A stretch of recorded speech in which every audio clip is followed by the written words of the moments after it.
గత కొన్ని నెలలుగా ఎలక్షన్ క్యాంపెయిన్ తో బిజీగా గడిపిన జనసేన అధినేత పవన్ కళ్యాణ్ మోదీ నామినేషన్ సందర్భంగా వారణాసి వెళ్లారు. ఈ సందర్భంగా మొదటిసారి భార్య అన్నా లెజినావోతో కలిసి జాతీయ మీడియాతో పవన్ కళ్యాణ్ ముచ్చటించారు. ప్రధాని మోదీ నామినేషన్ కు రావడం గర్వంగా ఉందన్నారు. దేశంలో ఎన్డీఏ కూటమి ఖచ్చితంగా ప్రభుత్వాన్ని ఏర్పాటు చేస్తుందని ధీమా వ్యక్తం చేశారు. మోదీ మూడోసారి ప్రధానమంత్రి అవుతారని కూడా చెప్పారు.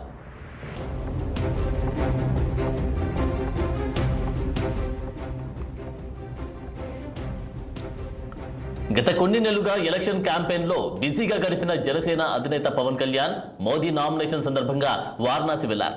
ఈ సందర్భంగా మొదటిసారి భార్య అన్నా లెజినావోతో కలిసి జాతీయ మీడియాతో పవన్ కళ్యాణ్ ముచ్చటించారు. ప్రధాని మోదీ నామినేషన్ కు రావడం గర్వంగా ఉందన్నారు.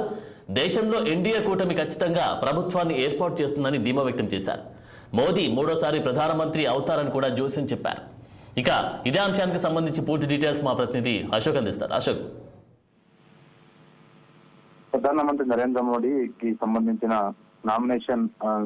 నామినేషన్ మరి కాసేపట్లో వేయబోతున్నారు వారణాసిలో. దాని సందర్భంగా పవన్ కళ్యాణ్ ఈ నామినేషన్ కి ఆయన హాజరయ్యారు. ఆయనతో పాటు ఆయన భార్య కూడా హాజరైంది. సో ఈ సందర్భంగా అక్కడ నేషనల్ మీడియాతో పవన్ కళ్యాణ్ మాట్లాడారు. సో ఖచ్చితంగా ప్రధానమంత్రి నామినేషన్ రావడం గర్వంగా భావిస్తున్నా, ఎన్డీఏ కూటమి ఖచ్చితంగా ప్రభుత్వం ఏర్పాటు చేస్తుందని ఆయన మాట్లాడుతూ తన అభిప్రాయం చెప్పారు. సో బలమైన మెజార్టీతో సాధించబోతుంది.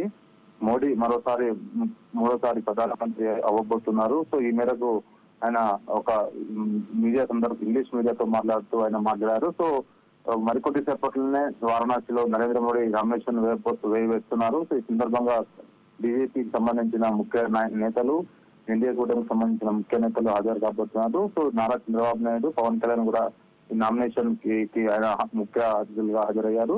సో ఈ సందర్భంగా మీడియాతో మాట్లాడుతూ ఆయన ఖచ్చితంగా ఎన్డీఏ కూటమికి బలమైన మెజార్టీ వస్తుంది, ఆంధ్రప్రదేశ్ లో కూడా ఎన్డీఏ కూటమి గెలుస్తుందంటూ ఆయన చెప్పారు. థ్యాంక్